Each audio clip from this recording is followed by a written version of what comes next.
Europe हमेशा से ही अपने यहाँ का इंफ्रास्ट्रक्चर के लिए बहुत फेमस है। यहाँ के शहर कुछ इस तरह से बसे हुए हैं कि दूर से देखने पर एक पेंटिंग की तरह लगते हैं। जी हाँ, इसलिए दुनिया में ज्यादातर टूरिस्ट का फेवरेट डेस्टिनेशन यूरोप के देश ही होते हैं। वहाँ का इंफ्रास्ट्रक्चर कुछ ऐसा है कि वहाँ वो लोग जॉब के लिए रोज एक कंट्री से दूसरी कंट्री में जाते हैं, शाम को वापस भी आ जाते हैं। यूरोप के 44 देश एक दूसरे से ऐसे कनेक्ट हैं कि लोग पैदल या फिर साइकिल से ही एक दूसरे देश में आसानी से जा सकते हैं। यहाँ तक कि यूरोप में स्काई स्क्रैपर्स भी नहीं है। आखिर कैसे और क्यों यूरोप इतना अलग और कैसे बना, वहाँ का इंफ्रास्ट्रक्चर इतना खास, चलिए जानते हैं आज की हमारी इस वीडियो में। यूरोप एक ऐसा महाद्वीप है जो कि एशिया से पूरी तरह से जुड़ा हुआ है। ये दोनों ही महाद्वीप यूरेशिया के खंड हैं। यूरोप यूरेशिया के पश्चिमी भाग में मौजूद है। ये इकलौता ऐसा महाद्वीप है जिसके देश आपस में रोड से कनेक्टेड हैं। मतलब आसानी से एक देश से दूसरे देश में जाया जा सकता है। मतलब जैसे हम इंडिया में एक शहर से दूसरे शहर में भी आसानी से नहीं जा पाते हैं, वहाँ के लोग अलग अलग देशों का भी ट्रैवल कर लेते हैं।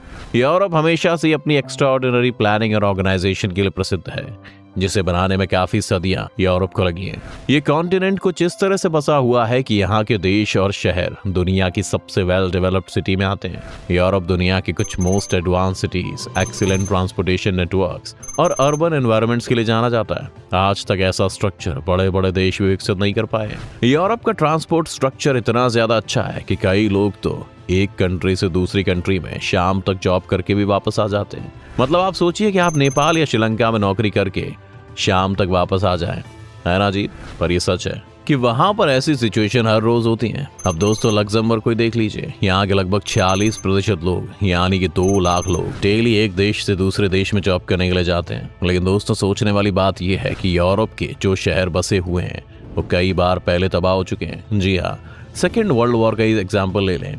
जब इसमें देश एक दूसरे पर हवा से बम फायर कर रहे थे, उस वक्त यूरोप के कई बड़े शहर जैसे कि लंदन, बर्लिन, हैम्बर्ग जैसे कई शहर पूरी तरह से तबाह हो गए थे। लेकिन आज ये कितने खूबसूरत हैं ये हर कोई जानता है, क्योंकि ये शहर लोगों के फेवरेट डेस्टिनेशंस में से एक है। दरअसल यूरोप जिस तरह के स्ट्रक्चर को फॉलो करता है वैसा दुनिया में कोई देश नहीं कर पाता है। आपको बता दें कि यूरोप के शहर और वहां के देश अपने इंफ्रास्ट्रक्चर में रेडियल पैटर्न को फॉलो करते हैं। रेडियल पैटर्न पर बनी हुई सिटी कुछ इस तरह से डिजाइन होती है कि उसके सेंटर में कोई बिल्डिंग या मॉन्यूमेंट बनी हुई होती है और फिर इस बिल्डिंग मॉन्यूमेंट के चारों ओर सर्कुलर फॉर्म में पूरे शहर को बसाया जाता है। यूरोप के सभी शहर रेडियल पैटर्न के उस तरीके को फॉलो करते हैं जिसमें पूरे महाद्वीप के शहर ऐतिहासिक रूप से एक सेंट्रल पॉइंट के आसपास ही डेवलप्ड हुए हैं, जिसमें सड़कें और बाकी के अर्बन फीचर्स उस सेंट्रल पॉइंट से बाहर की ओर निकलती हैं। जैसे एक पहिया। आपको बता दें कि सेंटर पॉइंट पर या तो कोई मॉन्यूमेंट होता है या फिर कोई बड़ी बिल्डिंग।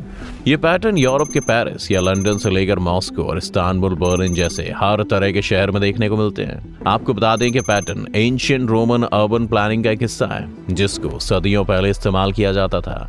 दरअसल जब यूरोप के पुनर्जागरण की क्रांति आई थी तब शहरों के स्ट्रक्चर पर ज्यादा ध्यान दिया गया था।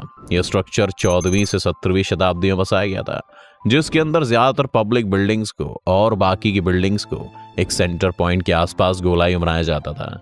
इसके बाद मध्यकाल के दौरान, यानी कि मेडिएवल पीरियड के दौरान, रिलीजियस इंस्टीट्यूशंस जैसे कि चर्च, मोनेस्ट्रीज और हर्मिटेजेस के आसपास यूरोपीय शहरों के विकास से इस पैटर्न को और ज्यादा मजबूती मिली, क्योंकि संस्थान अक्सर शहर के सेंटर पॉइंट के रूप में कार्य करते थे और पूरे शहर और शहर का स्ट्रक्चर यहीं से हर दिशा में बाहर निकलता था।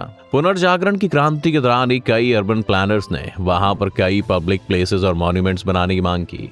इस दौरान इस क्रांति से जुड़े लोगों ने ऐसी बिल्डिंग को बनाया जो कि दूर से भी दिखाई दे, और बस फिर उसके चारों ओर धीरे धीरे शहर बनने लगे। ये तो काफी पहले की बात है और तब देशों में इतनी जनसंख्या नहीं होती थी। लेकिन जैसे जैसे इंडस्ट्रियलाइजेशन बढ़ने लगा तो देश में जनसंख्या भी बढ़ी। लेकिन तब भी यूरोप ने कुछ ऐसा ही स्ट्रक्चर बसाया जहां पर उन्होंने इंडस्ट्री को शहर के बीचों बीच ही लगाया, जबकि दूसरे देशों ने इंडस्ट्री को देश के बाहर या फिर बहुत दूर बसाया। दोस्तों जर्मनी ऐसा पहला देश था जिसने मिक्स स्ट्रक्चर को अपनाया था, और जैसे ही मॉडर्न यूरोप में भी यही फैल गया। इसमें पुराने स्ट्रक्चर को ही मॉडिफाई किया गया था और सेंट्रल पॉइंट के पास ही रेजिडेंशियल और इंडस्ट्री एरिया दोनों लगाया गया, जिससे लोगों को हर चीज पास ही मिलने लगी और इस तरह लोगों की गाड़ियों पर डिपेंडेंसी कम होने लगी और लोग वॉकिंग को ज्यादा प्रेफर करने लगे। आप अगर नोटिस करेंगे तो अक्सर यूरोप के कई देशों में ज्यादा लोग पैदल ही चलते हैं या फिर साइकिल से। जी हाँ, वहाँ के देशों में साइकिल को शाही सवारी समझा जाता है। यहाँ तक कि नीदरलैंड के प्राइम मिनिस्टर तो पार्लियामेंट भी पैदल जाते हैं। यूरोप में पर्सनल गाड़ियों के बजाय पब्लिक ट्रांसपोर्ट का इस्तेमाल ज्यादा होता है। वहां पर लोग कार की जगह ट्रेन, बस और ट्रम्स में ट्रैवल करना ज्यादा पसंद करते हैं। इसके साथ ही वहां की ट्रांसपोर्ट फैसिलिटी एक दूसरे से पूरी तरह कनेक्टेड है। जैसे अगर मान लीजिए हम वहां रेलवे स्टेशन जाते हैं तो हमें वहीं से बस स्टैंड पहुंचना भी बहुत आसान है, जिससे लोगों का फालतू ट्रैवल बचता है। जबकि अमेरिका जैसे देशों में हर चीज दूर दूर होने की वजह से लोगों को कार का इस्तेमाल ज्यादा करना पड़ता है, जिससे कि पोल्यूशन ज्यादा बढ़ता है। यूरोप के इंफ्रास्ट्रक्चर का एक एग्जाम्पल रोम में बना हुआ पियाजा डेल पपोलो है। इसका निर्माण 16वीं शताब्दी में किया गया था। इसे आर्किटेक्चर डोनाटो ब्रामांते द्वारा बनाया गया था। आपको बता दें कि पियाजा में इसके सेंटर में एक ओबेलिस्क यानी कि एक पतला सा खंभा है, जो कि 2 मैचिंग फाउंटेन्स से घिरा हुआ है। ये मॉन्यूमेंट्स तीनों ओर से सड़कों से घिरा हुआ है, जिसमें 3 रेडिएटिंग स्ट्रीट्स वाली सड़कें केंद्रीय बिंदु से बाहर की ओर जाती हैं। पियाजा का डिजाइन प्राचीन रोम की शक्ति और भव्यता को दिखाने के लिए बनाया गया था, और ये पूरे यूरोप में इसी तरह की शहरी परियोजनाओं के लिए एक मॉडल बन गया। इसके साथ ही दोस्तों, यूरोप के शहरों की अगर वेल प्लानिंग की बात करें तो इसका दूसरा बड़ा योगदान पेरिस के हॉस्मैन योजना से मिल सकता है, जिसकी शहर के बीचों बीच में 19वीं शताब्दी के दौरान प्रीफेक्ट जॉर्जियस यूजीन हॉस्मैन द्वारा लागू किया गया था। इस योजना में ग्रैंड बॉलीवुड की एक सीरीज का निर्माण किया गया था, जो कि आर्क डी ट्रायम्फ और प्लेस डे लाइटऑयल जैसे सेंट्रल पॉइंट्स से बाहर की ओर निकलते थे। दोस्तों, इस तरह से जो यूरोप शहर बसे हुए हैं, इनको एक अलग ही स्ट्रक्चर दिया गया है। इसके पीछे दरअसल एक नहीं बल्कि कई कारण हैं। Historical factors. यूरोप में अर्बनाइजेशन का एक लंबा इतिहास रहा है, जो कि प्राचीन रोमन साम्राज्य से जुड़ा है। रोमनों ने ऐसे शहरों का निर्माण किया जो एक सेंट्रल प्लाजा के चारों ओर डिजाइन किया गया था, जिसमें सड़कें सीधी थीं और मैप्स के किसी राइट एंगल्स की तरह इंटरसेक्ट करती हैं। आप देख सकते हैं ये ग्रिड जैसा स्ट्रक्चर पेरिस और बार्सिलोना जैसे कई और यूरोपीय शहरों में आज भी मौजूद है। पुनर्जागरण काल यानी कि रेनाइंस ने भी यूरोप के कई शहरों को बनाने में काफी ज्यादा इंपॉर्टेंट रोल प्ले किया है। इस दौरान जो लोग इन क्रांति का हिस्सा थे, उन लोगों का मानना था कि दुनिया में एक ऐसा एनवायरनमेंट होना चाहिए जो कि ह्यूमनिस्टिक वैल्यूज दिखाए और हर चीज में बैलेंस बना रहे। Cultural factor. दोस्तों, यूरोपियन कल्चर हमेशा से डिसिप्लिन को काफी ज्यादा इंपॉर्टेंस देती है, और कहीं ना कहीं इस बात की झलक वहां की संस्कृति में भी देखने को मिलती है। यूरोपीय लोगों में आर्ट, आर्किटेक्चर और डिजाइन को काफी ज्यादा इंपॉर्टेंट माना जाता है। यहाँ पर लोगों को इस बात की काफी समझ है। इस कारण ही लोगों की ये स्किल यहाँ की बुनियादी चीजों में भी देखने को मिलती है। यूरोप में पब्लिक स्पेसेस, बिल्डिंग्स और इंफ्रास्ट्रक्चर को उतना ही ज्यादा इंपॉर्टेंट माना जाता है जितना कि वहाँ के लोगों का वर्क कल्चर को। इसके साथ ही दोस्तों, जैसा कि हमने आपको बताया कि वहाँ पर खूबसूरती के साथ साथ एनवायरनमेंट को भी ध्यान में रखा जाता है। इस कारण वहाँ का इंफ्रास्ट्रक्चर कुछ इस तरह से डेवलप किया गया है कि लोगों को हर तरह के पब्लिक ट्रांसपोर्ट आसानी से उपलब्ध हो सके।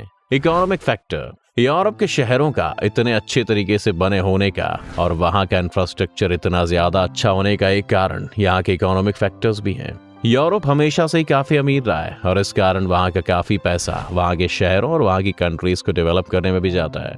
यूरोप में खास तौर पर वहाँ के शहरों को वहाँ की सरकारों से फंड दिया जाता है, ताकि वो वहाँ के शहरों को इंफ्रास्ट्रक्चर कर सके। क्योंकि यूरोप में दुनिया भर से ज्यादा टूरिस्ट आते हैं, ऐसे में यूरोप के शहरों को खूबसूरत बनाना वहाँ की सरकार की प्रायोरिटी होती है, और इसी वजह से वहाँ के शहर काफी ज्यादा खूबसूरत होते हैं। इस तरह से यूरोप के देश और वहाँ के शहर अपने आप में बहुत ही खूबसूरत हैं। आपकी इस वीडियो को लेकर क्या राय दोस्तों, हमें हमारे कमेंट सेक्शन में जरूर बताएं।